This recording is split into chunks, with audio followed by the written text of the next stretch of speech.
Hey guys, it's Gunter here from Outdoorphoto, and I want to dive into the GoPro MAX 2. After a considerable amount of time, they finally come out with the next generation of 360 cameras. GoPro have been the market leaders for a very long time when it comes to action cameras. Things have changed in the last couple of months and in the last couple of years. They've had their ups and lows, but at the moment they have brought out the 360 camera, which I've got mixed feelings about. And I want to explain to you exactly why, where, and what. Now, one of the pros in using a camera like this is I can very easily set it up and go and do a review outside, and that's exactly what we went and did. What I want to dive into on that little camera is the app and the functionality around it. So I can simply connect it to my phone. I can use a cable to connect it to my phone, which will work a lot faster. But going through the phone and functionalities of it, I can very easily change any settings. I can set it up. It's a lot easier than navigating through that little screen. The option is there to navigate through the little screen and get everything up and running and use it as it should be used. It's very easy to use. It's GoPro. They've kind of nailed that section where, except with the small camera that has no screen. But for the rest of it, it's fairly easy to use. So getting onto this, connecting it up and opening up a video, I've got the 360 functionality, and that's exactly why we did this review the way we did. So we went outside. There was some slight drizzle and rain on the outside. But the bigger functionality around it was to demonstrate what 360 video means and how you can use it in creating your own content. And depending on what you want to photograph or videograph, we would recommend 360 cameras above other options like a GoPro Hero 13 in this example. Now, in being able to look around in the video itself and kind of sort out the framing of it, we can activate Hyper Smooth. We can set it up to a horizon lock. I think that's pretty good. And we can select 9x16. I'm going to chuck the 9x16 and I'm going to go with 16x9. So now we have to kind of frame this slightly differently. And I'm sorry, Amarish, we're going to change the angle of view here, but she'll sort that out in post. I love giving her surprises like that. The great thing about this, now we can get that horizon level. Everything's like a horizon lock. There we go. Done. And this is one of the greatest features of this camera, is the functionality around the app and the user interface. For people who hate editing and sitting behind a desk or a phone or whatever and editing footage for yonks, that's exactly where GoPro nailed it. They absolutely got it right. In terms of the usability of their app, that created a system where people could edit and post their content that they have created a lot quicker and easier. Now we've gone across to systems like these, where the video footage is literally from both sides. So looking at that, you've got a lens on that side and a lens on that side, and it creates a 360 video. The video overlaps to a specific degree, and that gives you the selfie stickers edited out. We'll have a look at all of that. But what I'm going to do here is I'm simply going to use this app to track myself and give you guys this review. So let's get into it. Let's get outside. Check this out.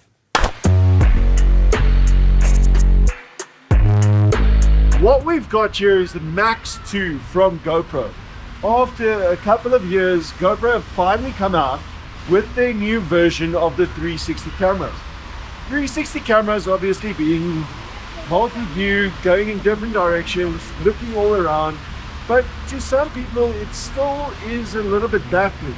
So I'm trying to demonstrate in this simple example exactly what a 360 camera is and what it does. We're looking at a camera that's going to give you footage from right around it. So regardless of where I am in the frame or where I am moving towards or even just walking around, it is literally capturing you in the moment. Now it's easy to say that yes, Marish is following me with a camera. I'm literally just trying to get her in the same frame to show you guys. We're out in the rain. This thing's waterproof, no problem, down to about 5 meters. So it is slightly compromised in terms of depth. You're not going to be diving very deep. But from what we've tested with this, the image quality isn't that great underwater. It's got to do with the protective domes over the lenses. Now the lenses itself, these domes that go over the lenses are user replaceable. So it's a quick and easy twist and the lens pops off and you can put a new one in.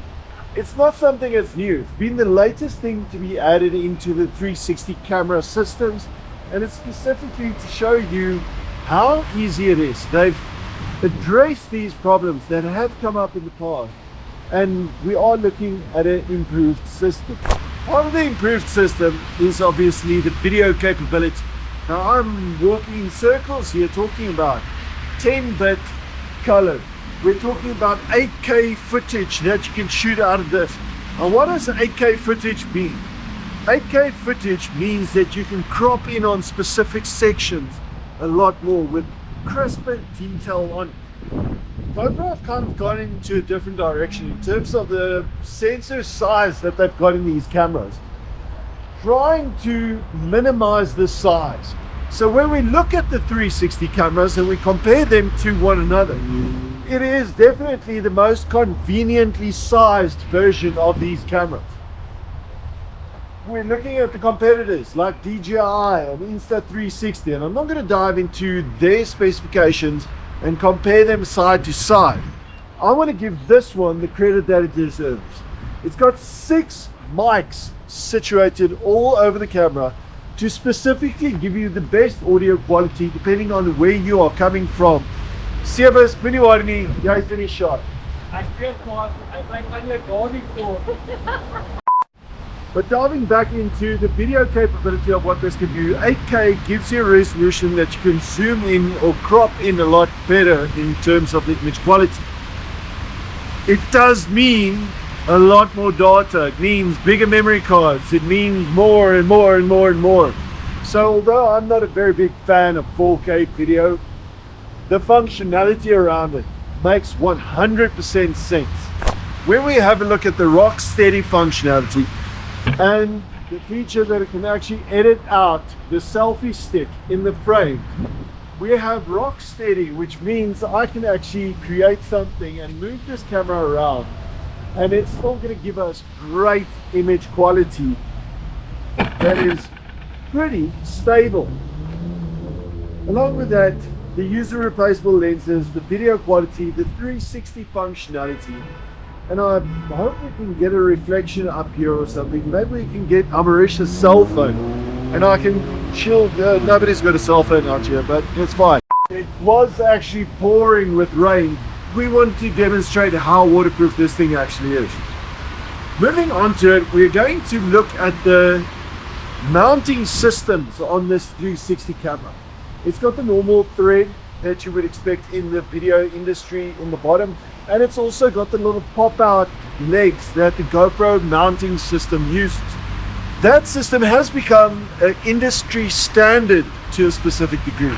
So you have so many different options that you can use to mount these cameras onto your vehicle, your bike, your selfie stick, a flotation device, the boat, the jet ski, the cycles, you name it. The mounts are out there. And as far as that goes, I think GoPro probably has some of the best quality mounts available on the market. I'd highly recommend diving into their products and looking at it, getting those attachments, regardless of what camera you use. But when you're using this, you want to give it a little bit more space, just kind of a little bit of an extension, so that you've got that maneuverability. And when we get back to how do you want to use this product, where do you want to use it, you're not a cinematographer that wants to set up the perfectly set shot. No, you're somebody that wants to go out traveling. You want to make sure you've got everything in the shot, because you get excited and you don't know what is that perfect frame or the perfect shot or how to frame it in. these 360 cameras are built specifically for that. You don't have to worry about the framing. You can just worry about getting the shot, getting out there, getting the action, and you can frame it in post, creating all kinds of different cool looks and feels, tiny effects. Regardless of where you point and wave it or whatever, you're going to get the shot. They've gone in a different direction, and that I want to applaud GoPro for, where they've gone with a smaller design. The menu, the layout, the screen layout, everything else is still the easy to use GoPro system, which I love. I've always been a big GoPro fan, and this hits some of the checkpoints. Just don't know if it's hitting all of them that we wanted. And in a market where it's expanding and we're looking at all these different 360 cameras, we have to start asking hard questions. What are the pros and what are the cons? Some of the cons: low light handling on this camera is nothing that we can get excited about. The competitors out there on the market definitely outperform it in terms of low light handling. But when we look at the audio quality, it is something to factor in. The 6 microphones help to adjust to wherever the audio is coming from, and its AI processing is to assist in that, to give us the best audio quality option that is available through these 6 microphones. We specifically came out here without any microphone attachments, without any mics or lapel mics or anything, right next to a very busy street, to kind of demonstrate what the audio quality is going to be like. Are you going to be using this for content creation? What is the important part? Is it the video factor? Is it the functionality, being able to use the camera wherever, whatever, whenever, how mounted, you don't know. You frame the shot in the post-processing. I hope you guys enjoyed this review. I hope it makes sense. Check it out. Get into contact with the go-to guys at Outdoorphoto.